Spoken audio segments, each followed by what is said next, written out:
Hello दोस्तों, मैं हूं पंकज और आप जुड़ चुके हैं नेती एजुकेशनल एकेडमी के ऑनलाइन प्लेटफॉर्म से। आज हम चर्चा करेंगे one nation one election formula पर।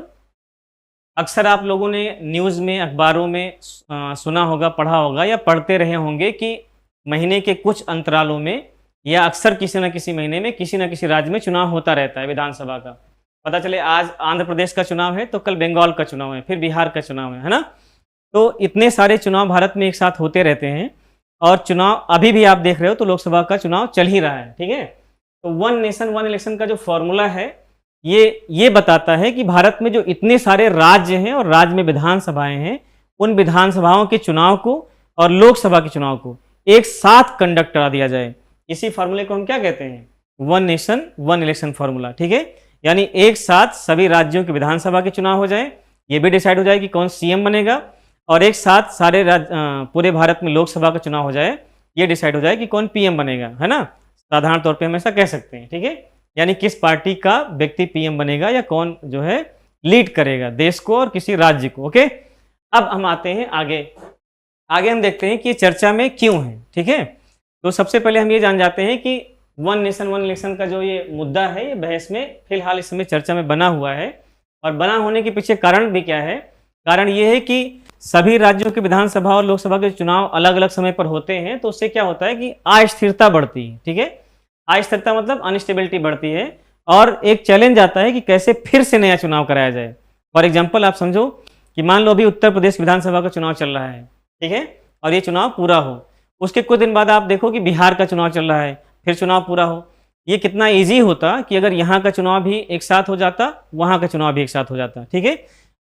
हालांकि ये बात जो मैंने इतनी आसानी से बोल दी, इतनी इजी है भी नहीं, ठीक है। ये इसके भी कुछ नुकसान हैं, कुछ फायदे हैं, हम लोग आगे चल करके भी चर्चा करते रहेंगे, ठीक है।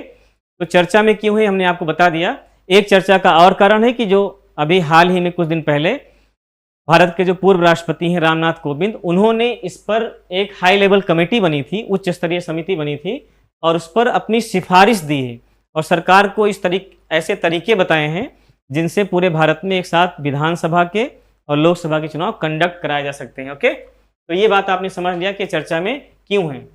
अब एक बात और समझ जाओ सब लोग, ये जो चुनाव होंगे, अभी जैसे चुनाव चल रहा है, हमने आपको बता दिया कि अलग अलग समय पर चुनाव होते रहते हैं, ठीक है। ये तो अभी का सिनेरियो है क्या। और दूसरी बात, ये जो नया कॉन्सेप्ट आया है वन नेशन वन इलेक्शन, ये कॉन्सेप्ट क्या बिल्कुल नया है? इससे पहले कभी था ही नहीं? ऐसा भी नहीं है। भारत के अलावा भी कई देशों में ये चीज़ें होती हैं और भारत में पहले ऐसा हो चुका है, ठीक है। तो इसकी हिस्टोरिकल बैकग्राउंड हम देख लेते हैं कि वन नेशन वन इलेक्शन का क्या ऐतिहासिक पृष्ठभूमि है, ठीक है। उसके बाद हम लोग आगे चलते हैं। देखिए ध्यान से, 1950 में सब लोग जानते हो 26 ऑफ जैन, है ना, 26 जनवरी को देश एक गणतंत्र बना और हमारा संविधान लागू हुआ। और संविधान लागू होने के बाद 1952 में, 1957 में, 1962 में और 1967 में, इन 4 बार ऐसा हुआ है जब सभी राज्यों की विधानसभा के चुनाव और लोकसभा के चुनाव एक साथ कंडक्ट करवाए हैं, ठीक है। यानी अगर आप परीक्षाएं देते हैं, प्रतियोगी परीक्षाएं, और आपसे पूछा जाए कि भारत में कितनी बार ऐसा हुआ है कि सभी राज्यों की विधानसभाओं और लोकसभा का चुनाव एक साथ कंडक्ट करवाए, तो आप क्या बताओगे? 4 बार ऐसा हो चुका है, समझ गए। लेकिन हुआ क्या कि 1968 आते आते कई ऐसी राज्य थे जहां की विधानसभाएं 5 साल पूरा होने से पहले ही भंग कर दी गई, ठीक है। विधानसभा भंग हो गई। और आप ये भी जानते हैं कि 1970 में लोकसभा, नहीं जानते हैं तो आप जान जाएंगे कि 1970 में लोकसभा भी भंग कर दी गई थी। अब यहाँ पर जब ऐसी चीज़ें हुई तो नतीजा क्या निकला कि 68 और 69 में ये जो व्यवस्था थी वन नेशन वन इलेक्शन की, ये पूरी तरीके से क्या कर दी गई? समाप्त कर दी गई। इसके पीछे का एक कारण और था कि इसी टाइम पीरियड में कई नई राज्यों का रीऑर्गेनाइजेशन हुआ था, पुनर्गठन हुआ था, ठीक है। राज्यों का पुनर्गठन कैसे कैसे हुआ, जब हम क्लासेस पढ़ेंगे तो वहां पर डिस्कस करेंगे। फिलहाल आप समझ गए कि भारत में पहले 4 बार ऐसा हो चुका है जब यूपी, बिहार, है ना, या एमपी, महाराष्ट्र, इन सभी राज्यों की विधानसभा, ओवरऑल सभी राज्यों की विधानसभा और लोकसभा का चुनाव एक साथ हो चुका है, ओके। क्यों ये हटा दिया गया? उसके पीछे के कुछ पॉलिटिकल रीजन्स है ना, आपने देख लिया कि 68 और 69 में कई सारे राज्य की विधानसभाएं एक साथ क्या हो गई? डिजॉल्व हो गई। 1970 में लोकसभा भी डिजॉल्व हो गई। 68 69 आते आते इस व्यवस्था को हमने क्या कर दिया? समाप्त कर दिया। आगे देखते हैं हम कि चुनाव जो हो रहे हैं इसके ऐतिहासिक परिदृश्य तो आप जान गए, ठीक है, कि क्या पहले होता था और क्या अब हो रहा है और क्या आगे होना चाहिए, इसके लिए क्या सिफारिश है, ये आप सभी ने समझ लिया, जान लिया, ठीक है। सब लोग जानते हैं कि इससे होता क्या था कि जो एडमिनिस्ट्रेटिव मशीनरी है, प्रशासनिक मशीनरी है, इसके ऊपर एक दबाव आता था, ठीक है। दबाव क्या आता था कि मान लो सीआरपीएफ या पैरामिलिट्री फोर्सेज जो हैं, इनकी अक्सर ड्यूटी लगती है जहाँ पर चुनाव होते हैं, क्योंकि वहाँ पे कानून व्यवस्था खराब ना हो, लॉ एंड ऑर्डर की प्रॉब्लम ना हो, कोई क्रिमिनल एक्टिविटीज़ ना हो। हालांकि ये बड़ा एक चैलेंज होता है, अक्सर ये चीज़ें हो जाती हैं। तो इसके लिए क्या होता है कि वहाँ पर जो इस तरह के प्रशासनिक मशीनरी है, चुनाव आयोग है, इसके ऊपर एक बड़ा प्रेशर रहता है अलग अलग टाइम पे चुनाव कंडक्ट करवाने का, ठीक है। अब इस प्रेशर को डाइल्यूट करने का तरीका क्या होना चाहिए, क्या नहीं होना चाहिए, इसी पर एक समिति बनी, हमने आपको बताया हाई लेवल कमेटी बनी, उस कमेटी ने अपनी रिपोर्ट दिया। एक बात आप सब लोग और जान जाओ कि विश्व के ऐसे कई देश हैं, ठीक है, कई देश हैं जहां पर वन नेशन वन इलेक्शन का मॉडल है, प्रेजेंट टाइम में भी है ना। जैसे आप देखो अमेरिका में हो गया, कनाडा में हो गया, फ्रांस में हो गया, स्वीडन में हो गया, ये वो देश है जहां पर वन नेशन वन इलेक्शन का कॉन्सेप्ट बहुत पॉपुलर है। तो अगर हमें ये भी हम देख सकते हैं कि अगर ऐसी कोई प्रॉब्लम आती भी है, हालांकि हर देश की अलग एक डेमोग्राफी होती है, अलग एक एडमिनिस्ट्रेटिव चैलेंजेस होते हैं, लेकिन वहाँ पर अगर ये चीज़ सक्सेसफुल है तो एक बार इस बारे में सोचा जा सकता है, ठीक है। क्या होगा क्या नहीं होगा इसका निर्णय आने वाले टाइम में पता चलेगा कि क्या लिया जाएगा। फिलहाल हम लोग आगे बढ़ते हैं, आगे देखते हैं हम। तो हमको ये पता चला कि जो लोग इस वन नेशन वन इलेक्शन के सपोर्ट में अपने अपने लॉजिक्स दे रहे हैं, उनके लॉजिक्स इस तरीके से हैं। क्या लॉजिक्स हैं उनके? सबसे पहले कि जो इलेक्शन का प्रोसीजर है, चुनाव की प्रक्रिया है, उसको क्या कर सकते हैं, सुव्यवस्थित कर सकते हैं, है ना। जो इतना फ्रिक्वेंटली चुनाव होते रहते हैं, पता चले दिसंबर में चुनाव हुआ, जनवरी में किसी और राज्य का चुनाव हुआ, फेब में कहीं और चुनाव हुआ, मार्च में कहीं और चुनाव हुआ, तो इतने सारे चुनाव की जो आवृत्तियां हैं, जो इतनी सारी आवृत्ति हो रही है, इसको हम कम कर सकते हैं, है ना। जो लोग पढ़ते होंगे न्यूज़, वो पढ़ पढ़ के परेशान हो जाते हैं कि कितने सारे चुनाव होते हैं।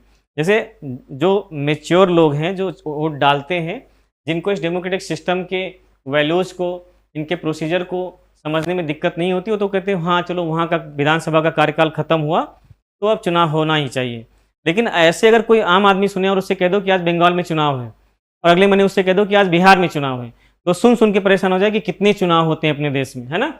तो इतनी सारी जो आवृत्ति है, इस चीज़ को भी हम कम कर सकते हैं, है ना। अलग अलग समय पर जो चुनाव में होने वाले वित्तीय खर्च हैं, इनको भी हम कम कर सकते हैं, है ना। वित्तीय खर्च कैसे? इलेक्शन कमीशन जब वहाँ पे चुनाव करवाता है तो तरह तरह के खर्चे आते हैं, है ना। पॉलिटिकल पार्टीज के अपने खर्चे आते हैं, है ना। इसके अलावा अगर आप देखो तो वहाँ पर चुनाव करवाते समय एक तो हमने आपको बता दिया इलेक्शन कमीशन के खर्चे, पॉलिटिकल पार्टी के अपने खर्चे, है ना। कई सारे ऐसे जो इलेक्शन में पार्टिसिपेट करने वाले कैंडिडेट्स होते हैं, जो खड़े होते हैं, उनके भी अपने खर्चे होते हैं, है ना। तो खर्चों को अगर देखा जाए तो ओवरऑल ये क्या है, फ्लो ऑफ मनी को अगर इंडिविजुअल लेवल पर ना देखो तो ये सारा खर्च कहाँ पे सेंट्रलाइज हो रहा है, चुनाव को लेकर के। अगर सारा ये जितने भी एक्सपेंडिचर है एक जगह पर कंसंट्रेट कर दें तो बाकी टाइम में यही फ्लो ऑफ मनी कहीं और कंसंट्रेट होगा कि नहीं होगा। तो हम कह सकते हैं कि जो इतने वित्तीय खर्च हैं, इनको हम क्या कर सकते हैं, कम कर सकते हैं। खर्चों के अलावा और भी आप क्या देखो कि बार बार जो चुनाव होते हैं उससे क्या होता है कि हमने आपको बताया एडमिनिस्ट्रेटिव प्रॉब्लम्स आती हैं, है ना, प्रशासनिक समस्याएं आती हैं। जैसे अगर कहीं पे चुनाव हो रहा है तो उस टाइम में आप देखोगे आचार संहिता लगती है, तो लॉ एंड ऑर्डर को मेंटेन करने के लिए बहुत तरीके के आयोजनों पर रोक लग जाती है ना, क्योंकि फोर्सेज की कमी होती है। अब फोर्सेज अगर कम है तो आप या तो आयोजन जहाँ पर होगा वहाँ पर उनको डिप्लॉय करोगे, या तो जहाँ पे चुनाव होगा वहाँ पे डिप्लॉय कर पाओगे, यानी इस तरह की भी समस्याएं आती हैं, है ना। जो राजनीतिक दल होते हैं, जो पॉलिटिकल पार्टीज हैं, वो भी इस मामले में ज़्यादा ध्यान दे पाएंगे कि चुनाव में पब्लिक को लोक लुभावन वादे ना करें। जैसे अगर एक साथ चुनाव हो गए तो विधानसभा का चुनाव अलग टाइम में हुआ, लोकसभा का चुनाव अलग टाइम में हुआ। मान लो कोई रीजनल पार्टी है, वो अलग मुद्दे पे बात कर रही है, जब नेशनल लेवल पे इलेक्शन हो रहा है लोकसभा का तो अलग मुद्दे पे बात कर रही है। अगर एक साथ चुनाव होंगे तो वो वेलफेयर पॉलिसीज बनाने पर ज़्यादा कंसंट्रेट करेंगी। उनको पता चल गया कि ऐसा है, लोकसभा का चुनाव भी हो चुका है, विधानसभा का चुनाव भी हो चुका है, अब अगले 5 साल तक ऐसा नहीं है कि बीच में फिर कोई नया चुनाव होगा, कि कोई नया राजनीतिक मुद्दा लेकर के उछालना है, नहीं। आप अगले 5 साल सिर्फ और सिर्फ पब्लिक के लिए, जिसने आपको चुना है, कल्याणकारी नीतियां बनाइए और काम कीजिए। तो ये इसके सपोर्ट में लॉजिक्स हैं। कुछ और भी लॉजिक्स हैं, उनको भी देख लीजिए आप सब लोग, क्या क्या उनके तर्क हैं।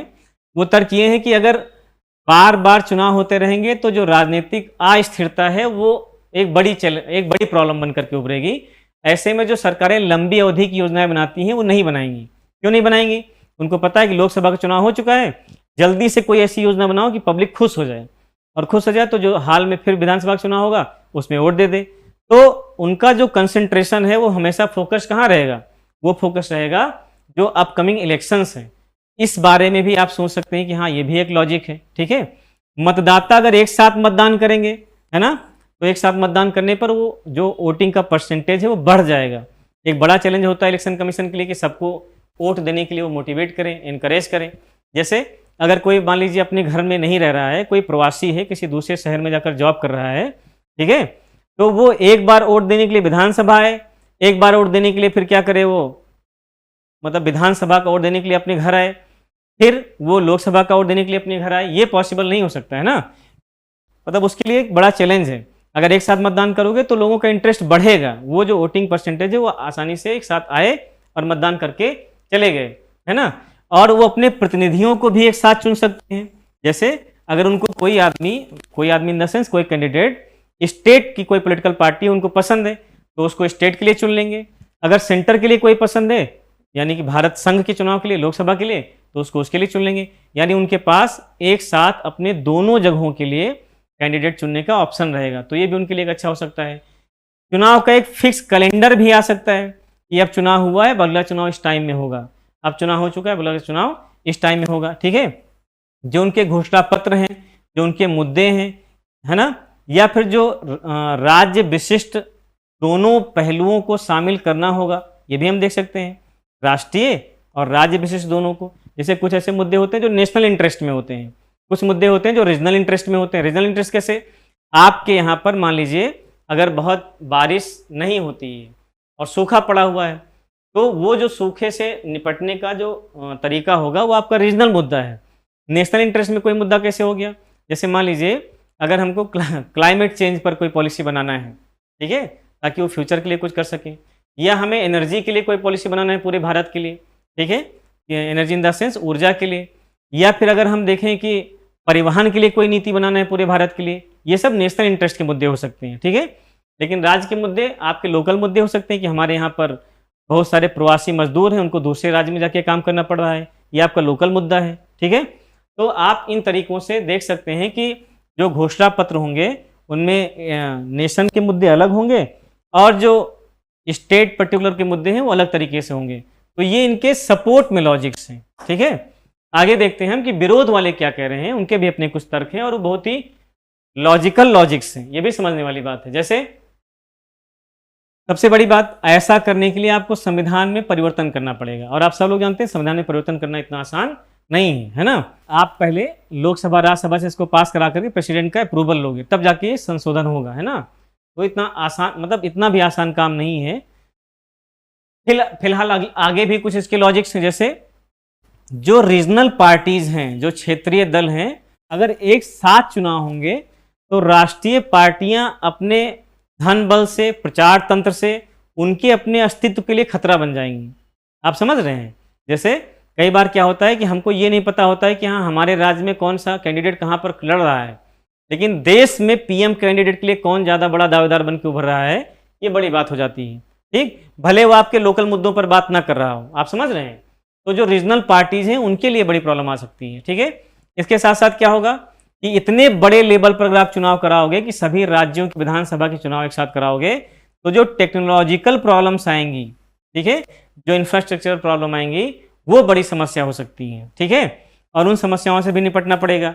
इसके अलावा और भी क्या देखोगे कि जो मतदान की प्रक्रिया है ना, अक्सर आप सुनते रहते हो कि कहीं पर धोखाधड़ी हो गया, है ना, कहीं पर किसी कैंडिडेट ने, अभी सुप्रीम कोर्ट ने एक देखा आपने डिसीजन दिया कि यहाँ चुनाव जो हुए हैं, एक लोकल बॉडी का चुनाव था, सुप्रीम कोर्ट ने कहा कि उस चुनाव में क्या हुई, कुछ प्रॉब्लम्स हुई हैं। तो ऐसे प्रॉब्लम तब भी हो सकते हैं, तब तो और बड़ी प्रॉब्लम हो सकती है। क्यों? क्योंकि आपके पास इतनी बड़ी एडमिनिस्ट्रेटिव मशीनरी के लिए एक बड़ा चैलेंज रहेगा, तो इनसे निपटना भी एक बड़ा मुद्दा बना रहेगा। ये भी बहुत ही लॉजिकल लॉजिक्स हैं, है ना। आगे देखते हैं हम लोग कि और क्या प्रॉब्लम्स हैं। प्रॉब्लम्स तो हमने चर्चा कर लिया। अब हम देखते हैं कि ये जो वन नेशन वन इलेक्शन का कॉन्सेप्ट है, इस पर जो रिपोर्ट आई है, उस रिपोर्ट के लिए जो हेड थे, जो कमिटी थे, उस कमिटी के जो हेड थे वो थे फॉर्मर प्रेसिडेंट रामनाथ कोविंद। ठीक है, पूर्व राष्ट्रपति रामनाथ कोविंद नाम था। हाई लेवल कमेटी के वो अध्यक्ष थे। और इनकी अध्यक्षता में जो रिपोर्ट आई है, वो रिपोर्ट प्रेजेंट टाइम में राष्ट्रपति द्रौपदी मुर्मू मैम को सौंपी गई है, जिसमें 18,000 से ज़्यादा पन्ने हैं, है ना। आप समझ सकते हैं कि एक समग्र अध्ययन किया गया है इस बात का। अगली बात आप देखो, अगली बात आप ये देखोगे कि कमेटी ने पहले ये बताया है कि लोकसभा और राज्यसभा विधानसभाओं के चुनाव एक साथ कराए जाएं, इसकी उन्होंने सिफारिश की है। और अगर ऐसा कराया जाए तो उसके लिए उन्होंने क्या कहा है कि 100 दिनों के भीतर जो लोकल बॉडीज के चुनाव हैं, जो पंचायत के चुनाव हैं, है ना, आप पढ़ोगे क्लासेज में कि जो पंचायत के चुनाव होते हैं वो जैसे यहाँ पर विलेज पंचायत हुआ, है ना, और ब्लॉक पंचायत हुआ, डिस्ट्रिक्ट पंचायत हुआ, इनको हम कहते हैं स्थानीय निकाय। शहर में आ जाओ, ये तो गांव की बात हो गई, ग्रामीण स्तर की बात हो गई। शहर में आ जाओ तो यहाँ पे आपको क्या मिलेगा, यहाँ पे आपको मिलेगा सिटी काउंसिल, है ना, या फिर नगर पंचायत, म्यूनिसिपालिटी यानी कि नगर पालिकाएं, म्यूनिसिपल कॉरपोरेशन यानी कि नगर निगम। इनके चुनाव भी 100 दिन के भीतर करवाने हैं। आप समझ रहे हैं, ये इन्होंने बताया अपनी रिपोर्ट में कि लोकसभा और विधानसभा के चुनाव होंगे और विदिन 100 डेज लोकल बॉडीज के चुनाव भी कंडक्ट करवाए जाएंगे। अगली बात हम देखते हैं कि और क्या इन्होंने बताया है। इन्होंने ये भी बताया है कि अगर कहीं पर त्रिशंकु स्थिति आती है या फिर अविश्वास, नो कॉन्फिडेंस की स्थिति आती है, तो उस स्थिति में क्या किया जाएगा कि नई लोकसभा के गठन के लिए नए सिरे से चुनाव कराए जाएंगे। नए सिरे से चुनाव कराए जाएंगे यानी कि जैसे मान लीजिए कि 3 पार्टीज हैं और तीनों में से किसी के पास बहुमत नहीं है, यानी कि कुछ सीटें इनके पास हैं, कुछ सीटें इनके पास हैं, तो इसको हम क्या कह दिए, त्रिशंकु स्थिति। ठीक, या फिर हमने क्या देखा कि कहीं पर कोई सरकार बन गई और उनके लिए क्या आ गया, अविश्वास प्रस्ताव, नो कॉन्फिडेंस मोशन। सरकार अगर गिरने की स्थिति है तो फिर से चुनाव होगा। यही तो प्रॉब्लम है, ये चीज अगर चुनाव फिर से होगा तो फायदा क्या मिलेगा। खैर आगे देखते हैं।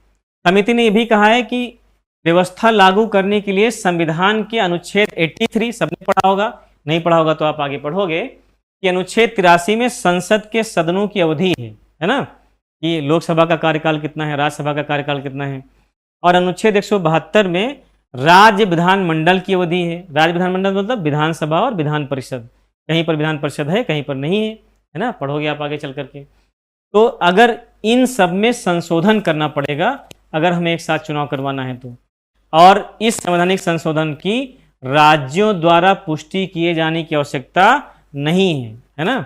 जैसे हम जानते हैं कि जो संशोधन होते हैं, उन संशोधनों में हम क्या करते हैं कि दोनों हाउस से पास करवाने के बाद, प्रेसिडेंट के रेटिफिकेशन के बाद, हम ये भी देखते हैं कि जो आधे से अधिक राज्य हैं उनकी पुष्टि लेनी पड़ती है, पर यहाँ उसकी आवश्यकता नहीं है। ठीक है, इतनी सारी बातें हैं। अगली बात हम कुछ देख लेते हैं कि सभी राज्य विधानसभाओं और स्थानीय निकायों का चुनाव 2029 तक हो सके, ऐसी इन्होंने सिफारिश की है। ठीक है, यानी समिति ने संविधान संशोधन की भी सिफारिश की है ताकि 2029 तक सारे राज्यों के चुनाव हो सके विधानसभा के, और लोकल बॉडी के चुनाव हो सके। और इसके लिए हमें करना क्या पड़ेगा, इसके लिए हमें दिसंबर 2026 तक 25 राज्यों में विधानसभा चुनाव करवाने होंगे। ठीक है, ताकि ये चीज़ आसानी से हो सके। ओके, अब आपके अपने कुछ व्यूज हो सकते हैं, कुछ आपके अपने मत हो सकते हैं, इलेक्शन में आने वाली चुनौतियां क्या होंगी ये भी आप समझ जाओ। एक देश एक चुनाव संभव क्यों नहीं होगा, इसलिए नहीं संभव होगा क्योंकि 5 वर्ष का कार्यकाल होता है ना। लेकिन उससे पहले भी सरकार गिर जाती है, आप अक्सर देखते हैं सरकारें गिर जाती हैं। ठीक, आपने अभी महाराष्ट्र में देखा सरकार गिरी, उससे पहले मध्य प्रदेश में देखा था सरकार गिरी थी, है ना, अभी बिहार में आपने देखा सरकार गिर गई। तो ऐसे में जब पहले ही सरकारें गिर जाएंगी तो एक साथ चुनाव करवाना मतलब मीनिंगलेस हो जाएगा आपके लिए। ठीक है, ये भी एक लॉजिक है।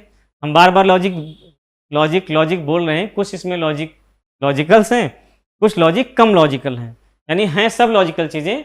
कुछ पर आप ज़्यादा फोकस कर सकते हैं जो ज़्यादा रेलेवेंट है, कुछ पर कम रेलेवेंसी होगी उन पर कम फोकस किया जाएगा। ठीक है, फिलहाल अभी एक सिफारिश ही है केवल। लोकसभा की तरह ठीक विधानसभा का भी कार्यकाल 5 साल का होता है और वहां भी सरकार गिर जाती है ना। हमने तो लोकसभा और विधानसभा दोनों बातें कर ही ली। एक चुनाव पर देश के सभी दलों को एक साथ लाना सबसे बड़ी चुनौती है ना। कुछ दल इसके सपोर्ट में नहीं है। रीजनल पार्टी तो बिल्कुल सपोर्ट में नहीं, हमने आपको बता दिया, क्योंकि उनके लिए सबसे बड़ी समस्या यही होगी कि उनकी जो स्थानीय पहचान है उसके लिए खतरा आ सकता है, स्थानीय मुद्दों को हो सकता है ना इतना महत्व दिया जाए। फिलहाल अभी क्या होता है कि अलग अलग चुनाव होते हैं, है ना, और अलग अलग चुनाव होते हैं तो ठीक है, एक टाइम में कम ईवीएम में कम वीवीपैट से काम चल जाता है। लेकिन अगर एक साथ चुनाव होंगे तो इतनी ज़्यादा मात्रा में आपको ईवीएम की भी उपलब्धता की आवश्यकता पड़ेगी, यानी कि वही इंफ्रास्ट्रक्चर प्रॉब्लम फिर से आ सकती है। ठीक है, अगर एक साथ चुनाव कराए जाते हैं तो अतिरिक्त अधिकारियों की भी जरूरत पड़ेगी, जो ह्यूमन रिसोर्स है, मानव संसाधन है, जो लगा होता है चुनाव करवाने में, उसकी भी आवश्यकता पड़ेगी। पैरामिलिट्री फोर्सेज की जरूरत पड़ेगी, क्योंकि फोर्स ज़्यादा चाहिए, है ना। ऐसा माना जाता है कि एक देश एक चुनाव राष्ट्रीय पार्टी को तो फायदा देगा, लेकिन क्षेत्रीय पार्टियों को फायदा नहीं देगा। कारण क्या है? क्योंकि राष्ट्रीय पार्टियों के पास इतना बड़ा प्रचार तंत्र होता है, धन तंत्र होता है, उतना क्षेत्रीय पार्टियों के पास नहीं होता है ना। इसी का वो लाभ उठाते हैं, और इसी का लाभ उठाते उठाते कई बार क्षेत्रीय मुद्दे दबे के दबे रह जाते हैं, उनको उतना ज़्यादा फोकस नहीं मिलता है। आप समझ रहे हैं? तो ये इसीलिए क्षेत्रीय पार्टियों के लिए बड़ी प्रॉब्लम है। ठीक है, थैंक यू। आज की क्लास में हमने ये सब बातें चर्चा की। आपकी अपनी क्या राय है कमेंट सेक्शन में हमें बताइएगा।